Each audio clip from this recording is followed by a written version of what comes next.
just I've been trying to get Shane to debate me for a while, but you know he keeps putting it off, and it starting to piss me off. But you know, I wouldn't say that I'm bothered too much by it. I just wish that he would. All right. Well, I guess if Shane, if you happen to be watching this, the ball's in your court, and of course you're free to debate or not debate anybody. So we'll move on from there. So this last article was a recent send to me from Filthy. MSN.com reports China denies plan to seize Nigerian assets over debt. This is an article posted 5 days ago. I'll read the first two paragraphs here, and then we'll summarize the rest. But the hottest debate in Africa's largest economy over the past week has been over the possibility of losing its sovereignty to China over bad debts. It has come amid a wave of claims by federal lawmakers who are pushing for a probe into China's lending practices to Nigeria in the wake of a sovereign guarantee clause in loan agreements that has been erroneously interpreted. The dominant and controversial narrative is that the clause could see Nigeria sign away its sovereignty in the event of a payment default, and the outcry has proven significant enough for China's embassy in Nigeria's capital to deny any plans to seize Nigerian assets. So basically, Nigeria, which is not the richest country in the world, but the largest economy in Africa, is at least it's been alleged that if they default on their debts to China, China will effectively annex Nigeria and make it part of the country. What I can say to that is, I think, in effect, this is kind of the form of economic warfare we see taking place in today's day and age, in that in ages past, countries would actually formally invade another country, tear down its flags, and put up their own and say, you are now part of our country. In today's day and age, countries have ceased doing that and instead simply created states of dependency, economic or otherwise, with these nations, basically told them, we'll let you you are independent, but if we ask you for something, you darn well better give it to us. And those countries are smart enough to realize they'd better comply or else bad things will happen to them. China is not unique in this regard. I'd say the U.S. has plenty of relationships with smaller countries that are exactly that fashion. So regardless of what the official narrative is, I would suspect effectively that already is the kind of relationship they have with China.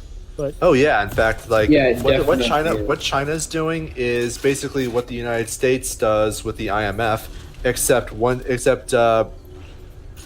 a little bit more efficiently. Rather than just owing debts to the IMF, which is one degree removed from the United States, they owe directly to China. So yeah, this is the kind of same kind of financial imperialism that you described. You just have a whole bunch of people who owe a lot of money to, say, China. And as such, as you can basically control their debt, you control their finances. And if you control their finances, you control them. So it goes without saying that China's plan is not obviously to just directly annex Nigeria, but rather to make deals and payment plans, quote unquote, that involves favorable deals to Chinese assets, Chinese developers, Chinese companies, that sort of thing.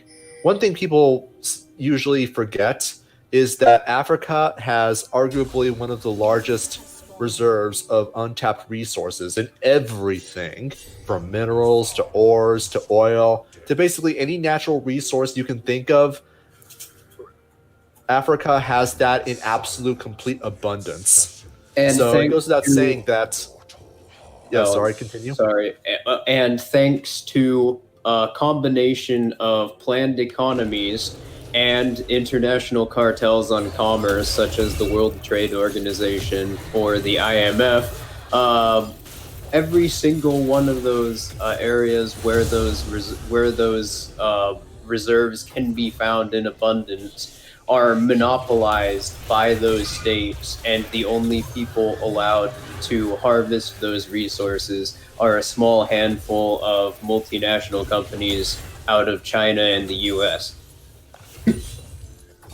I mean, it's kind of already like that everywhere in Africa. The irony is, I've heard...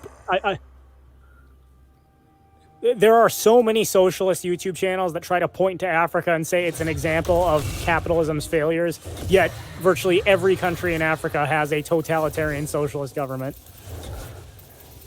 or effectively just a criminal syndicate running the country. Oh yeah, and the fact of the matter is, like, this whole thing is not limited to Nigeria. Nigeria may be one of the most significant examples, but the fact of the matter is, like, Chinese tentacles have been encircling a lot of countries in Africa.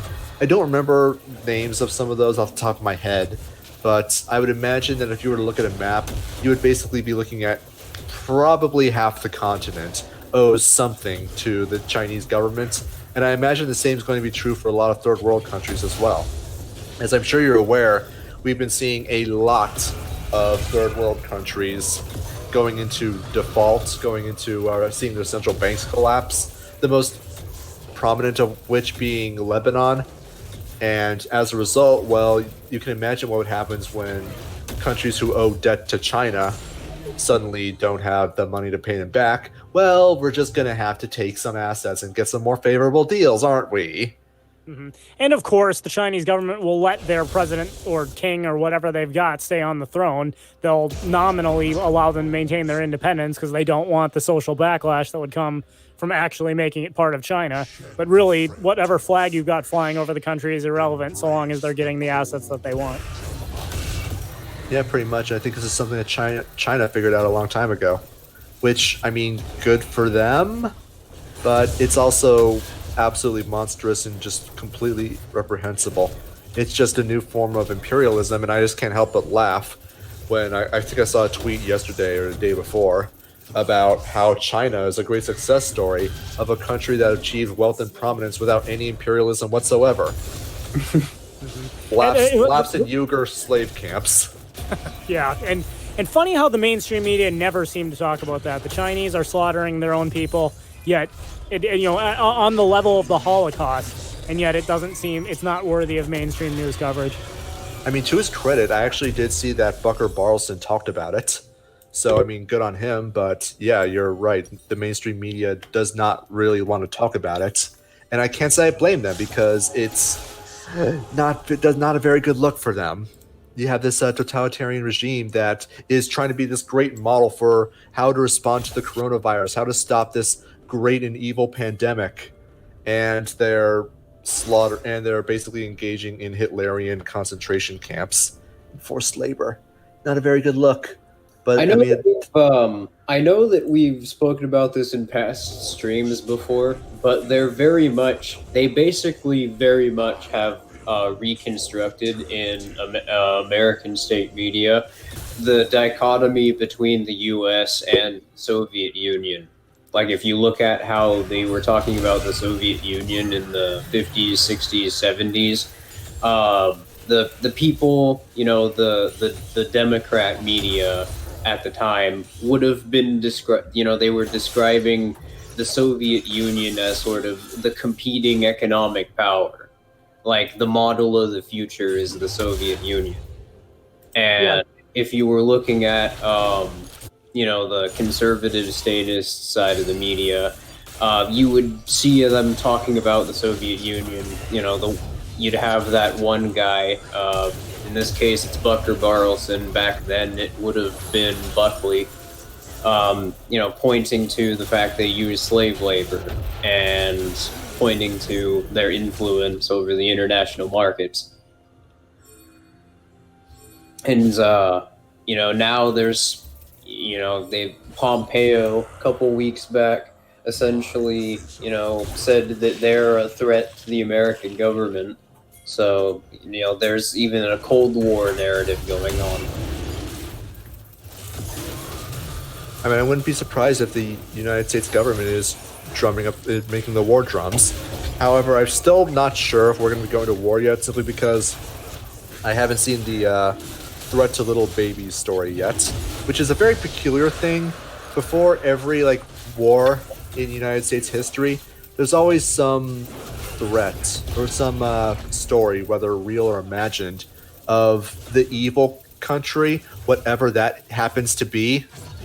What they always do is they drum up threats that they do against kids and babies. If you recall, for example, what's her name? I can't remember her name off the top of my head, but she was the daughter of the Kuwaiti ambassador to the United States who was brought before the United States Senate in like 1990, I believe. And she had this sob story about how Saddam Hussein would have Israeli troops go into hospitals and rip kids out of their incubators and then just kill them. That, of course, was completely false, but I mean, it was largely the pretense for the Gulf War. Yeah, by the time it was discovered to be false, the Gulf War, was already over, I think. Yeah, and the same, I can't remember specifically, but I remember a similar thing was done to justify the Iraq and Afghani wars, and you'll see something very similar being done with China.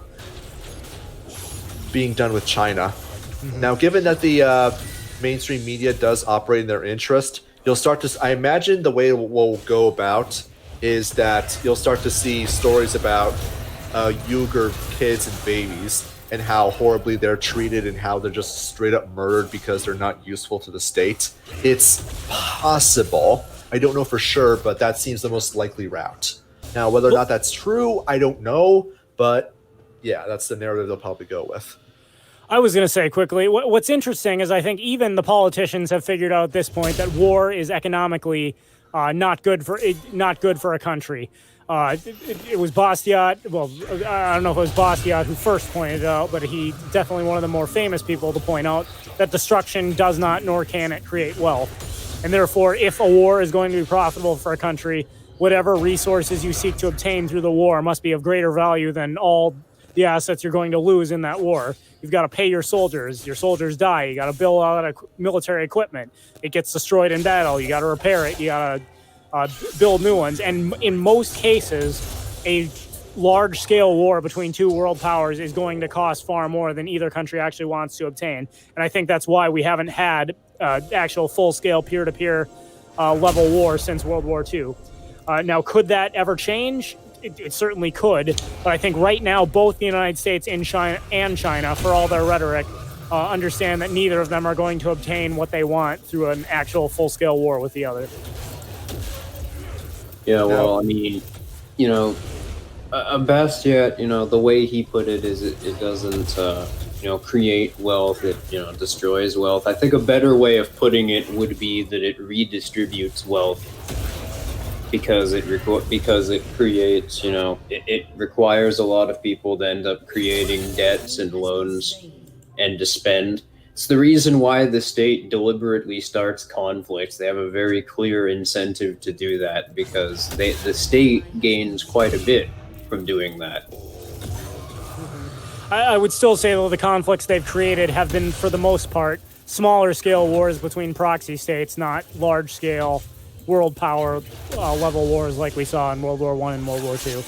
Well, this is also a recurring thing throughout history, where you have, I mean, I'm pretty sure you're at least aware of the fourth turning theory, my 2 cents. I am. We've talked about that on previous streams. Yeah.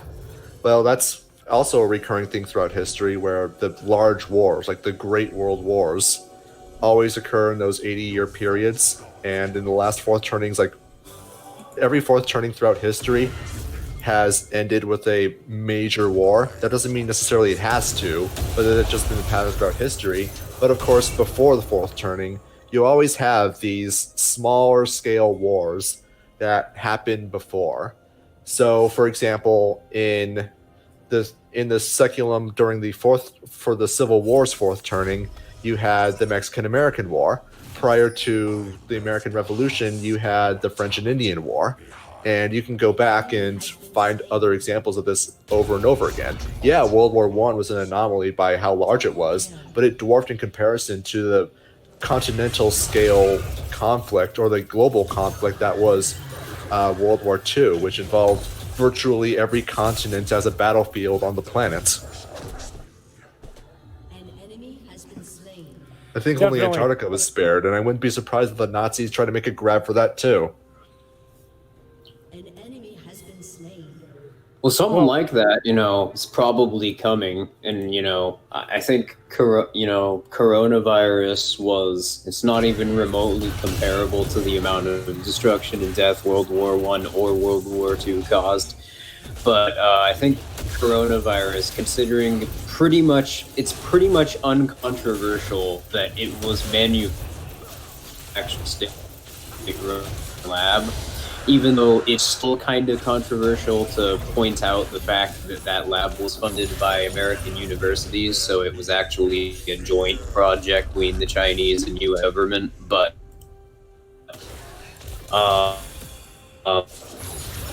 regardless, the state at this point. So, you're roboting pretty hard right now. Am I good now? Yeah, you're good now. Okay. But where I was going with that is just that, you know, coronavirus itself is an example of the state, you know, in order to try and save itself, its political economy from ruin, trying to manufacture demand for all the loans by engaging in violent aggressive behaviors. And it still wouldn't surprise me because, you know, despite basically setting up a planned economy, like wartime planned economy in the US, they still, you know, continue losing all this revenue because of people going into counter economies, or people who are just simply, you know, disassociating from these state services. And it's to the point where the government is actually, like you were telling me this last night, that they're actually taking back some of those $1,200 loans they gave out to people. Oh yeah, man. This is another thing I wanted to talk about. Where the IRS actually, everyone remember the Payment Protection Program loans? That $500 billion that was earmarked to be given out loans to small businesses, it was actually just a bailout to the financial industry as the loans were distributed through the banking system. Yeah, that was the IRS has decided to categorize that as income, and is now requesting that people who received a Payment Protection Program loan to report it as income, which then makes it taxable at about 30 to 40%. So yeah, that's going to be very difficult for a lot of people who received those loans on the expectation that they were not taxable, which was, by the way, in the law. That was something that was put in there, and I've actually talked to someone IRL who actually read through the entire damn thing and said that no, the thing about it being taxable is not in there at all. And you can imagine, like, people's shock, people who wanted to keep their businesses open, and they took these loans out, or rather they accepted these loans, and the government then decided, like, yeah, these loans are now forgivable, so you actually don't have to pay them back. Now they're coming around saying, oh, by the way, you owe us 30 to 40% of that money that was given to you. Funny how nothing actually comes free. Yeah, it's very interesting how they could just change the category of what something is classified as arbitrarily. I mean, I can say with absolute certainty that there's a very large number of small businesses who would never have taken out those loans if they thought that they were going to pay them back, because now that actually puts them in a significantly more difficult position than they were to begin with. They're probably going to have to default. But my point though was that this is, you know, totally unprecedented. Giving out these, stimulus packages, you know, aka money printer go burr, giving out money and then, like, demanding it back because the government is, you know, so financially screwed that they need that in order to, you know, perform basic functions. That's the situation that we're in right now. So it absolutely would not surprise me even a little bit if, you know, the Cold War with China right now were to escalate into a series of proxy wars, if not, you know, a war with China, like an actual war with China. In fact, I initially predicted that's what 2020 was going to start out with because of exactly this situation, the U.S. government being in a bunch of debt and constantly lowering interest rates to try and save itself from a depression. But it ended up being COVID instead. Well, I don't think the COVID is going to really end up being the fourth turning crisis. It's just not significant enough. What ends up defining a crisis is really some great major existential threat to society, which transparently COVID is not. And there's always going to be some great conclusion of these great crisis events that are unambiguous and very significant in nature. Like, we're talking about something as significant as Victory over Japan Day, where the outcome is very clear and the fact that it's over is unambiguous. So I don't think it's going to be coronavirus. I think coronavirus,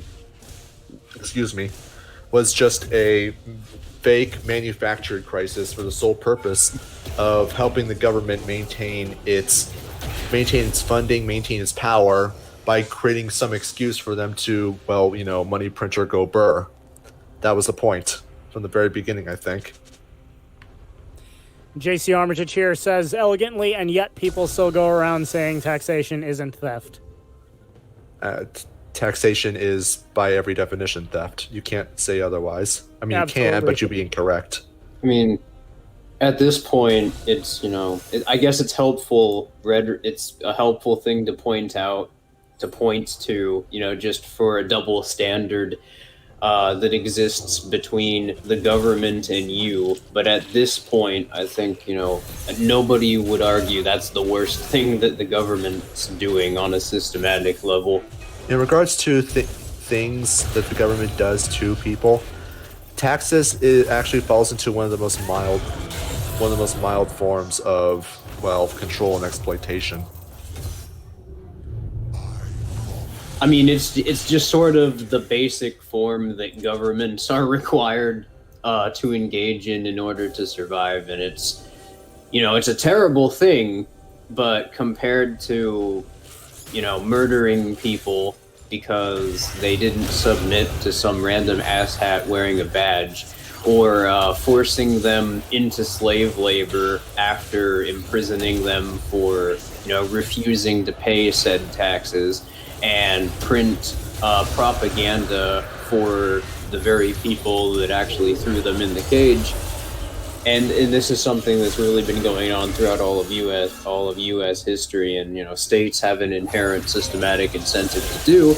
Well, just the mere act of taxation seems very, mild in comparison. Well, and on that note, we have reached the top of the hour. So, quick, you guys have any closing thoughts on anything we've discussed up to this point?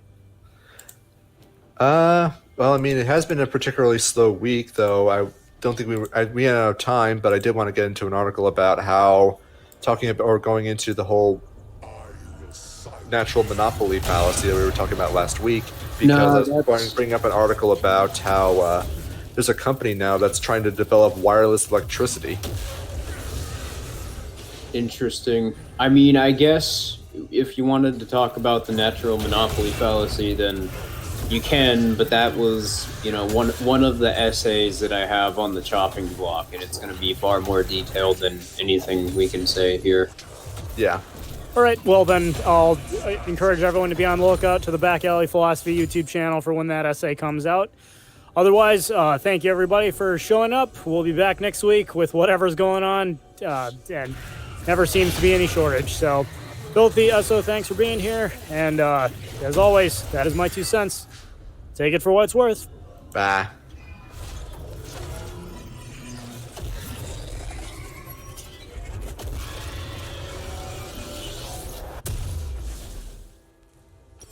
Your team has destroyed a turret.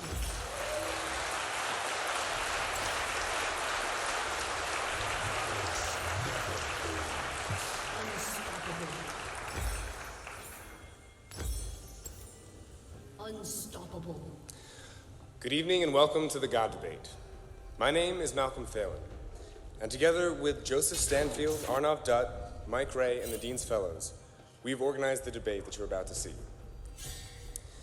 Now, whether you're here tonight to hear an exchange of views, an enlightening discussion, or just a good show, I know you're not here to hear a monster from undergraduates argue for sure.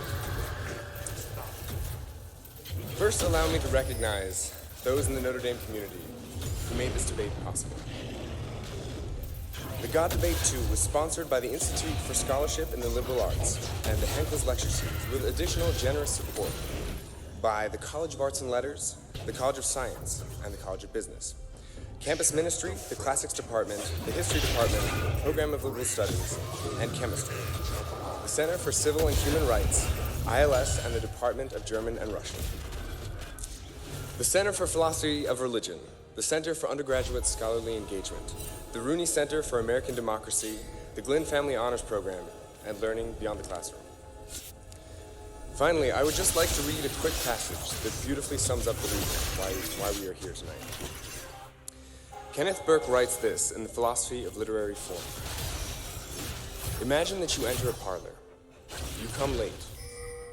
When you arrive, others have long preceded you, and they are engaged in a heated discussion. A discussion too heated for them to pause and tell you exactly what to expect. In fact, the discussion had already begun long before any of them got there, so that no one present is qualified to retrace for you all the steps that have gone before. You listen for a while until you decide that you've caught the tenor of the argument, and then you put in your order. Someone answers, you answer him.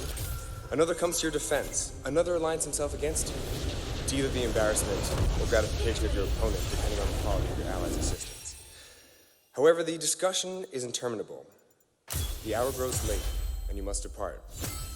And you do depart, with the discussion still vigorously in progress. So now, please join me in welcoming two more to our discussion. Sam Harris and William Lane Craig.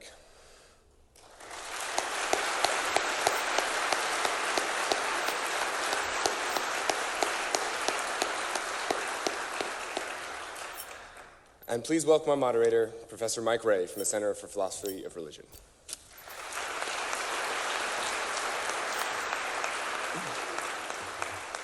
Thanks, Malcolm. Welcome to the second installment of the God Debate. My name is Michael Ray.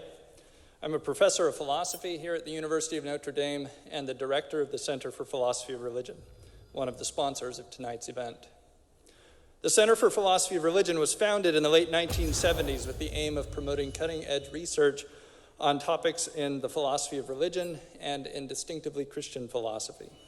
One of our goals in sponsoring the God Debate series is to try to bring some of the very issues discussed among our research fellows to a wider, non-academic... And all of a sudden did a U-turn. Why did he do a U-turn? Because he depends upon them for the money. You see, government is not as powerful as you think it is.